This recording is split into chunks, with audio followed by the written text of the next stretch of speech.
Welcome back, everyone. So today's theme for the week is how devotees rise. In the past few weeks, in the past couple of satsangs, Jayaji spoke this Thursday about the same theme. And Gaurav also last week on Sunday spoke about a similar theme. And that was about how devotees fall and how attunement to the Guru brings us up. So today we will look at different aspects about this topic, how devotees rise. And Swamiji writes in this book, Rays of the One Light, truth is one and eternal. Realize oneness with it in your deathless self within. The following commentary is based on the teachings of Paramahansa Yogananda. Last week we asked the question, why do devotees fall? And we considered the downfall of Judas in this context. Jesus, in answer to Judas' criticism for allowing Mary to rub his feet with spikenard, a very costly ointment, said, the poor always ye have with you, but me ye have not always. Jesus is saying here that there is one supreme injustice that needs eradication. Poverty, yes, but not of a material kind, poverty in a spiritual sense. Divine blessings are not common in this world. They are extraordinary. When they come, we should give them priority above every other consideration. Never allow a moment of inner joy, for instance, to be set aside for lesser duties. Divine attunement is our highest priority. As Lahiri Mahashaya, the Guru of Yogananda's Guru, said, to listen to the heart's inner sound, Om, which issues from the very center of our being, is man's highest duty. Mary on this occasion was not communing in inner silence with Christ's spirit, as she had been when Martha urged Jesus to reproach her for not helping out in the kitchen. This time Mary was serving outwardly, but in a very different spirit from the restless fussing for which Jesus had reprimanded her sister Martha. Those who see a radical difference between the paths of action and meditation should understand this distinction. To serve in the right spirit is necessary, for only thereby can we overcome our karmic tendencies towards restless activity. The important thing is that spirit be always inwardly focused, that in everything we do, we act in loving service to the Lord. Therefore, the Bhagavad Gita says in the 3rd chapter, the state of freedom from action, that is of eternal rest in spirit, cannot be achieved without action. No one, by mere renunciation and outward non-involvement, can attain perfection. Whenever the Spirit of God descends upon you, however, remember the words of Jesus, me ye have not always with you. Thus, through Holy Scripture, God has spoken to mankind. Om.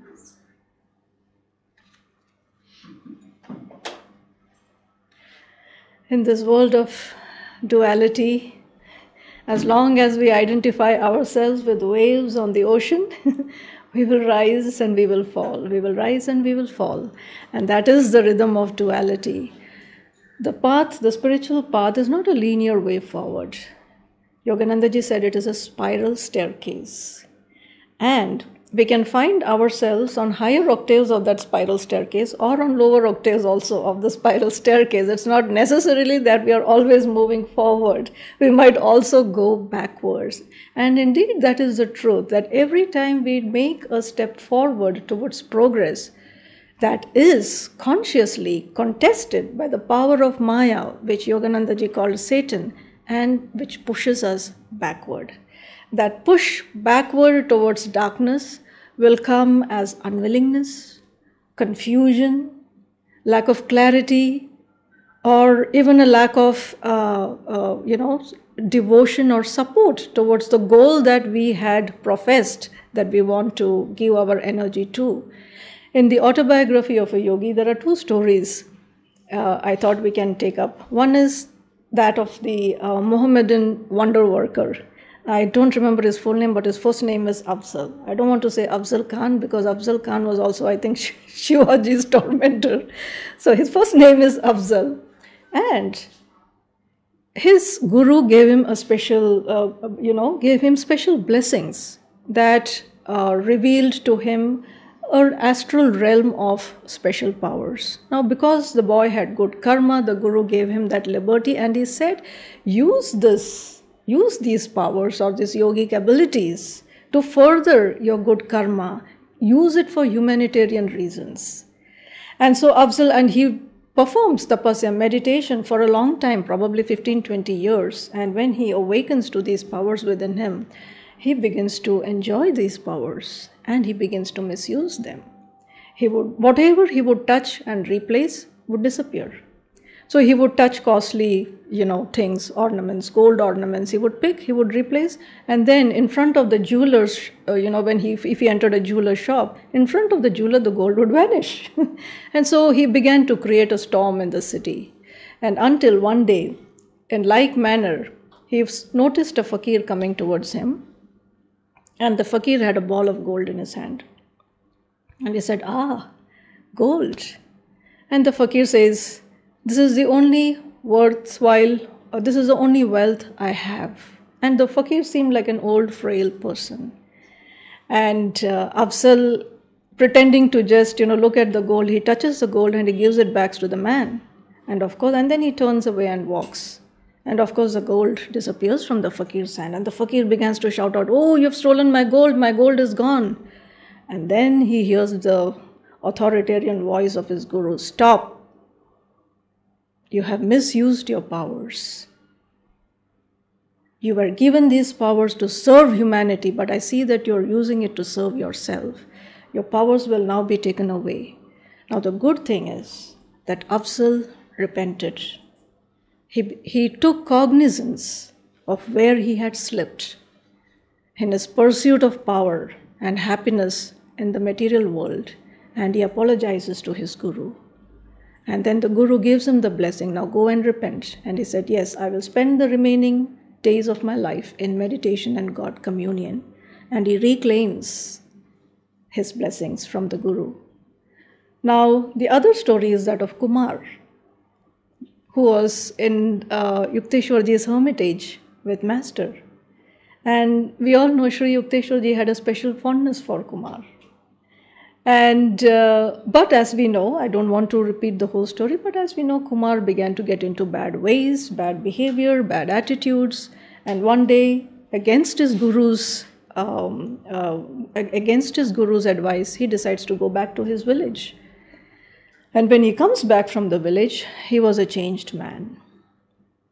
And Sri Yukteswarji was very disappointed because he realized that worldly ways had claimed him completely.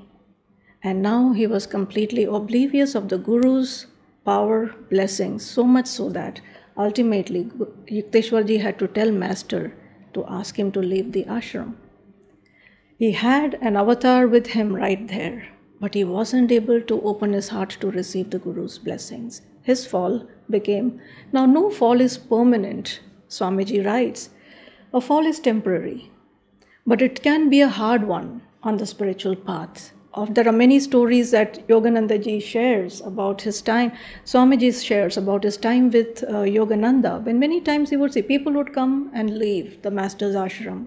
Sometimes he would tell them, don't leave. If you leave now, you would be lost for 200 incarnations. It will take 200 incarnations, not to find freedom, but to come back to the same point in time. Another devotee, in Lemuria sees 80,000 years ago that he was a disciple of Master. Well, in Lemuria was an advanced civilization. And we wonder, why is it taking so long? The fall on the spiritual path takes incarnations, friends. And when we have the blessing of a true Guru, that is a priceless blessing that we have merited on one level because we have suffered in the past. And Yogananda ji said to even receive the blessing of Kriya Yoga, you would have had to come a long way on the spiritual path to claim this blessing.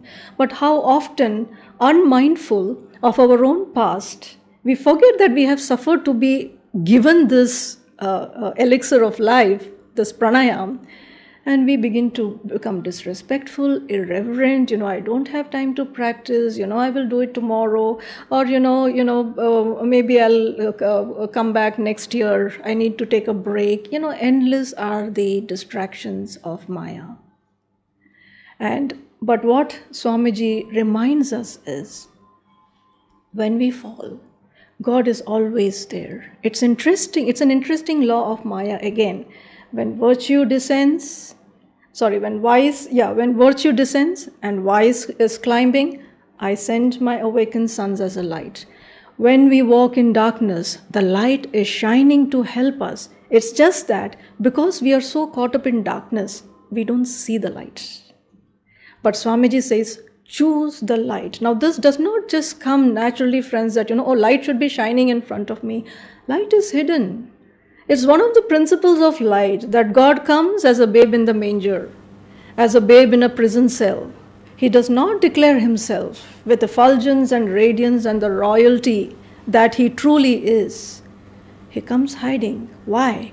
Because we need to purify our sight to be able to see him.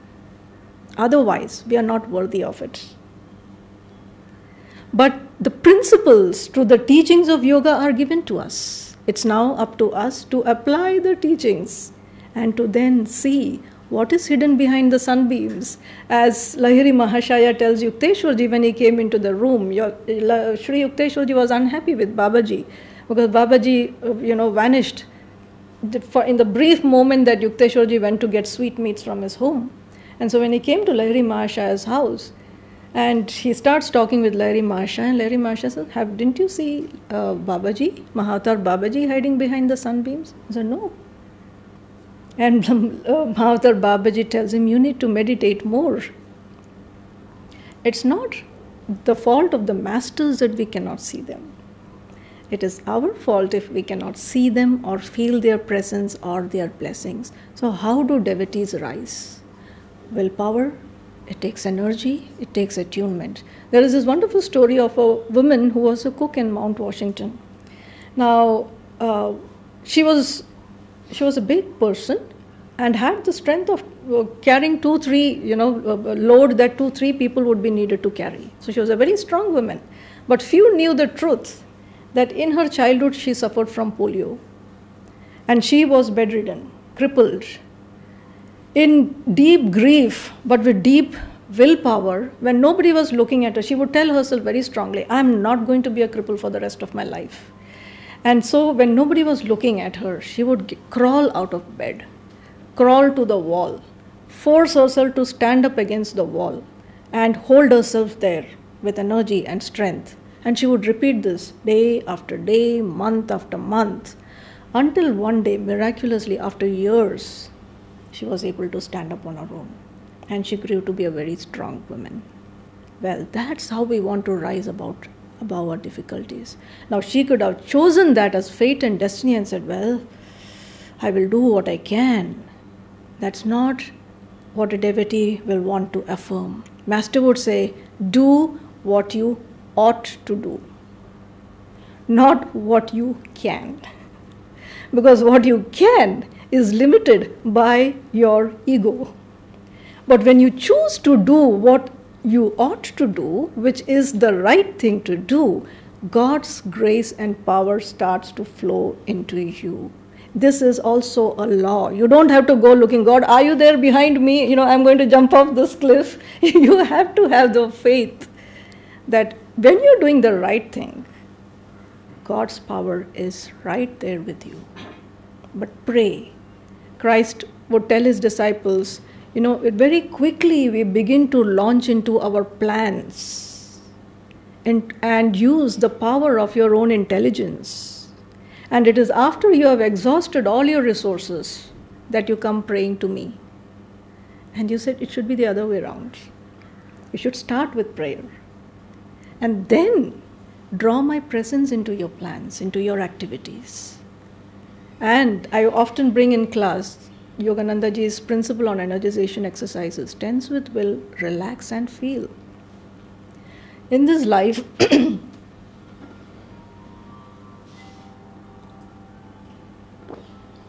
this world of ceaseless activity, we are rarely taking a pause. A pause, what is a pause?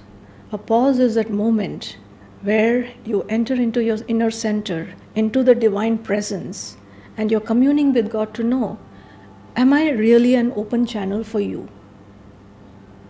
Because if we are not opening ourselves as a channel for the masters, we think we are going forward, but we are actually going backward.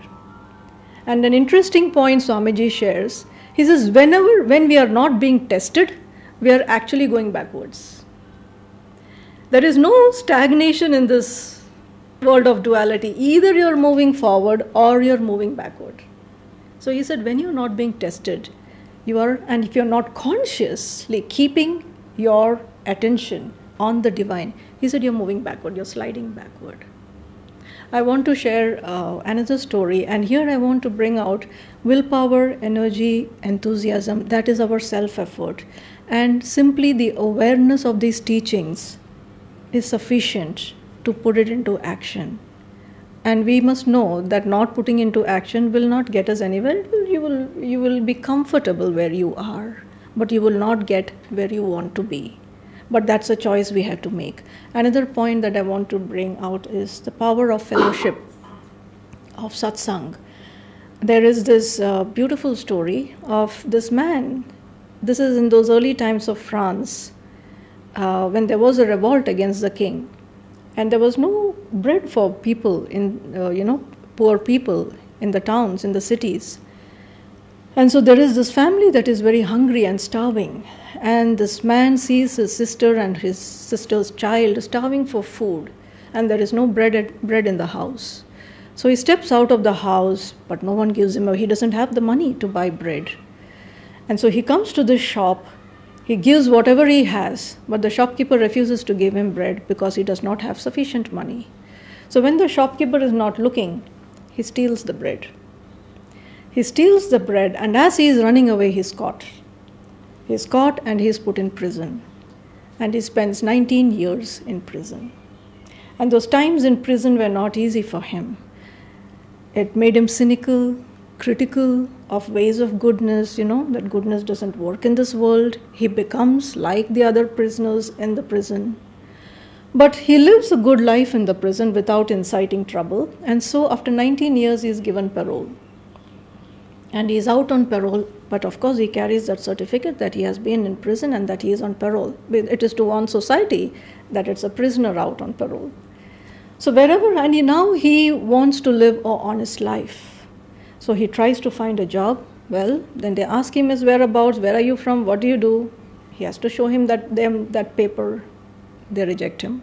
So this happens time and again. He has no food, he has no place to rest. Everyone throws him out. Finally, he steals into the backyard of a monastery.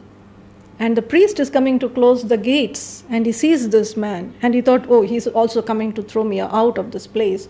And he becomes, he assumes a posture of, defense. And the priest calms him. He says, don't worry. There's plenty of place in this monastery for you to rest. There is food for you to eat. Won't you come in? And he takes this young man into the monastery and gives him food, gives him a good warm bed for the night. And towards the close of the day, the people in the monastery, the sisters, the monks, they're all retiring for the night. And the sisters are putting away costly candleware, silverware into the cupboards. And the man spies the sister putting away some very expensive silverware into the cupboard. And he pretends to be asleep. But after everybody has gone to sleep, he slowly wakes up, opens the cupboard, takes those expensive silverware, puts it into his bag, and leaves the monastery. Well, he's just a few feet away from the monastery, and the officials caught him. And they bring him back to the monastery.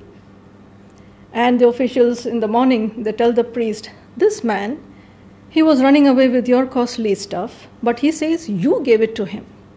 But we know that he is telling a lie, that he has stolen it from you. Now the priest looks at the man and says, oh no, he's telling the truth. I gave him this silverware. And he goes and fetches 2 more expensive ones, candleware, from the cupboard and gives it to this man and says, you forgot to take the best. Take these 2. And this man is stunned. And the priest tells the officials, you can now leave. You have done your duty. Thank you. But this man is saying the truth. And so saying, the officials leave. The priest looks at the man. The man realizes what he has done. He feels bad that he has stolen from this monastery. And the priest tells him, today, now take this silverware and try to make an honest living. God is giving you another chance. And this man is overcome because he did live an honest life in the past and is filled with remorse. He wants to live an honest life. His intention of taking the silverware was not just to rob the monastery. He had intended to sell the ware and then have enough to start living an honest life and make a new life again, because no one else was giving him a chance. So the priest, through his kind act, offered the man that chance. And he thanks the priest. He goes his way.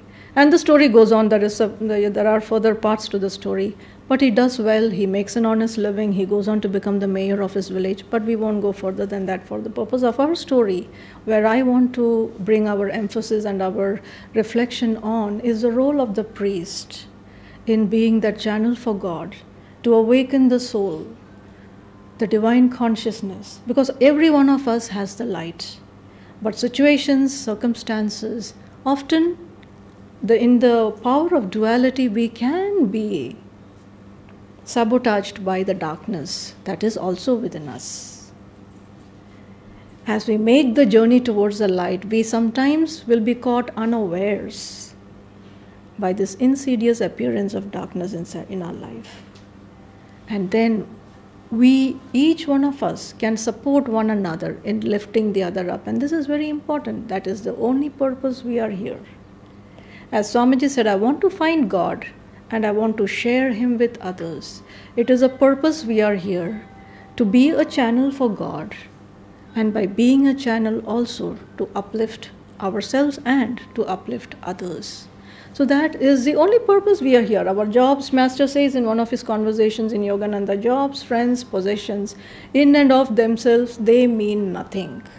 He leaves no ambiguity in that statement. He said they mean nothing except that you use them to find God. So accept the reality of this plane of duality, that we take our steps with awareness, with caution, calling in prayer the grace of God. And when we step back in darkness, like the woman who overcame polio with willpower, determination, summon your willpower, determination, and don't stay down, Master said. It is when you stay down that you fail. He said, it's okay to fall, it's okay to make mistakes. He said, God does not mind our faults, but He minds our indifference. Our indifference is that knowing the light that is within us, we do not seek to serve that light. Now that is indifference. Now that draws very naturally suffering to the devotee. It's not like God wants to punish all of us. No, we naturally draw suffering in intentionally turning away from the light. But remember, friends, in the darkest of moments, light shines. It is seen in every one of the lives of the Masters. Swamiji's life, in his darkest hour, what was his attitude? He felt that Master had abandoned him. But he said, Master, even if you abandon me, I will not abandon you. And that is the attitude. Right attitudes is what will help us rise. Practices alone will not help us make it. Practices aid us in withdrawing energy into a certain space in our consciousness where the Guru can come in and help. What really helps us is our attunement with the Guru, his consciousness, calling in prayer to the power of the Masters, and they lift us out of it. We cannot do it on our own. And we don't need to feel weak. In fact, as St. Paul said, when I am weak, then I am strong, because then I know you can come in and make possible the impossible. That is the power of the Guru's consciousness in our life. With that, let's take a few moments to inwardly express gratitude for all the blessings in our life, and above all, the blessing of the Guru and of the teachings of yoga. May we find the strength to rise in the Guru's consciousness always.